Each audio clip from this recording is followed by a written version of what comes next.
exploring Lakeside Park, which is in, I guess I would say, just west of downtown. It's very close to St. Mary's Hospital. I'm entering off the Sterling entrance, and pretty sure you can take the bus here because I just saw a number 2 go by.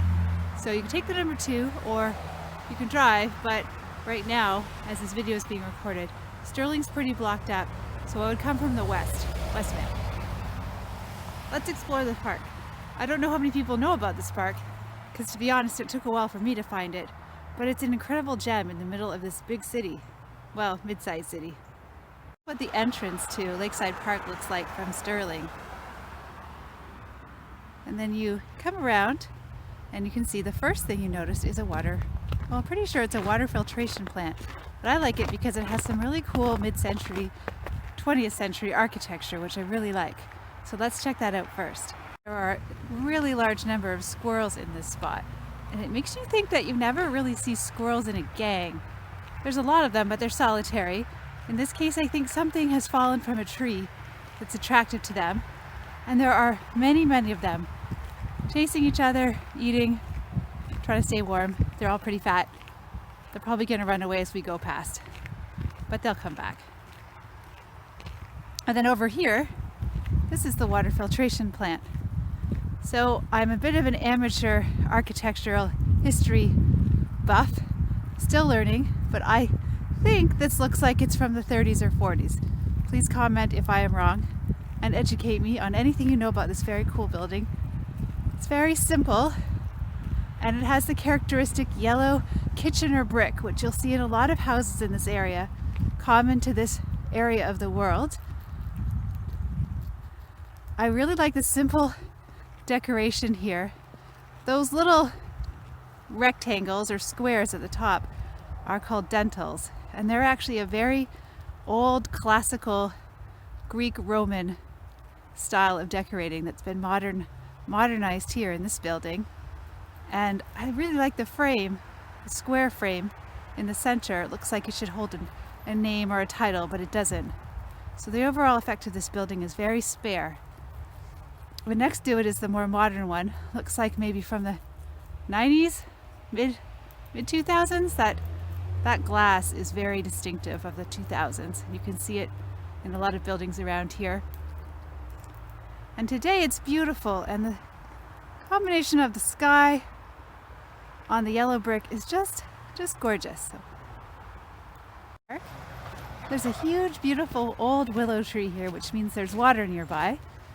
And in fact, just over right ahead of me is a stream, goes under Sterling, and it comes out here in a really rather beautiful lake. I guess that's why it's called Lakeside Park. Here's a view of the lake when you get up right close to it. I find this is the best spot to do that. You can come right out into the lake and see how much it feels like you're just in the country somewhere, at a cottage. It's very quiet here. And these dark gray patches on the water where the snow has blown away are just beautiful. It's like a painting by the Group of 7.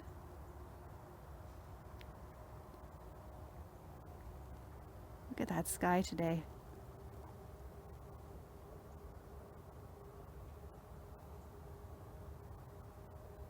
Let's take a moment just to feel how quiet it is here.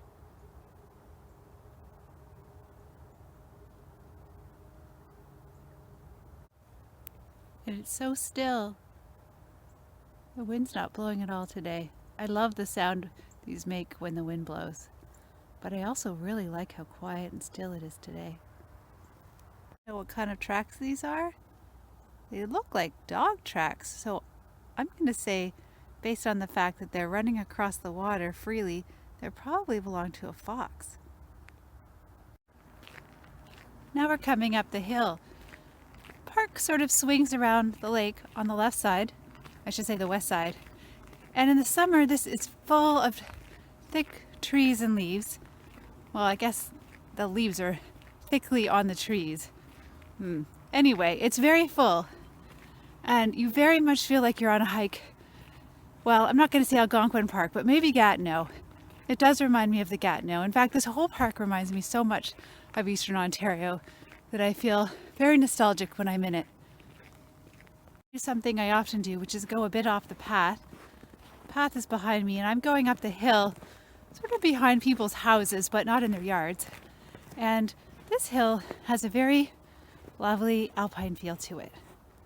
Here, I'll give you a view. Ski down this hill. Definitely could toboggan, and I feel like looks like some people have. And this gorgeous oak tree hovers over it all. No, not hovers. Lords over it, or ladies over it. This is maybe one of the mother trees of the park. If you're interested in that concept, you can look it up. I think that might be a cardinal. There's lots of cardinals in Kitchener, Waterloo. So I've never been up here before. And looks like you have the choice kind of going in a few different directions. And I'm going to go into the back of the park.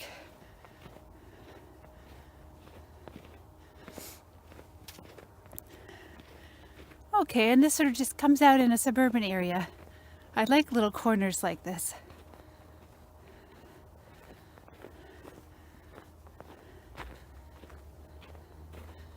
Yep, right into the parking lot. So we'll keep going and then go back in. But I'm going to stop filming so those people don't think I'm filming them. So that spot where the truck was right to my left. And it's actually a great spot if you're looking for some place to park, whether just to enjoy your book or to make out, or whatever people do when they sit in cars in isolated spots. But this is a nice one, and well, I guess you wouldn't want to make out if there were kids around, but maybe late at night. So here we're in the playground, and you can see the park stretches really far to the north, and there are some tobogganers on this big hill. We're going to head out of the park to the east, because this does go on for a while, but it becomes much more suburban and lovely. But we're going to focus on the main, more naturalized part of the park today.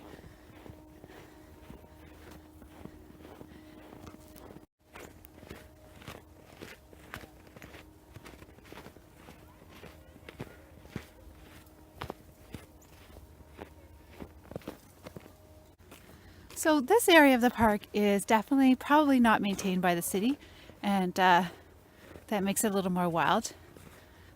This part of the park is less maintained in terms of trails. It's a little more wild, and I really love this part.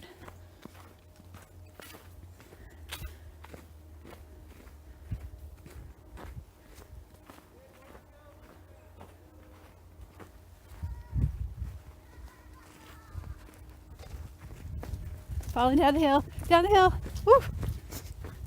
There we go.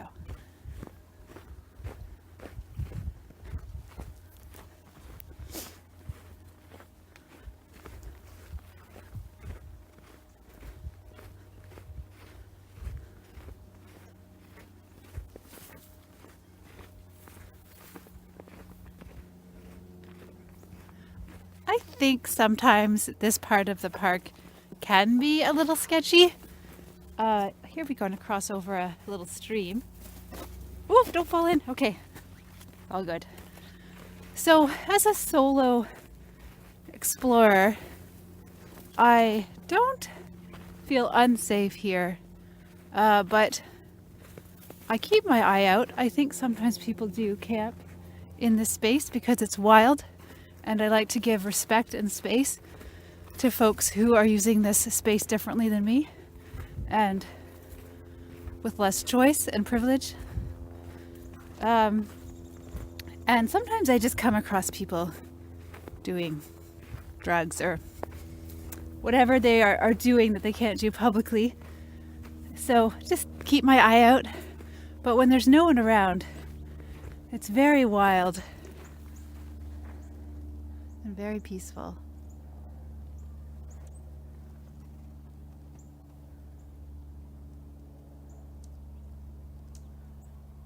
Here's another gorgeous, gorgeous oak tree. So I'm going to head back. Any urban explorer knows retreating, backtracking is never what you want to do, unless you have to. So I'm going to go back up the hill. I don't know how much this geography is going to make sense and come through on the film, but basically I came down a hill on a less steep part of it, and now I'm going up because I'm a willful explorer that does not wish to backtrack. I'm going to try to film it and not fall down. Well, this looks like a abandoned baby carriage. Yeah, that is a bit creepy. Here we go up the hill. Snow is very sticky today, which is helping immensely. Look at that blue sky.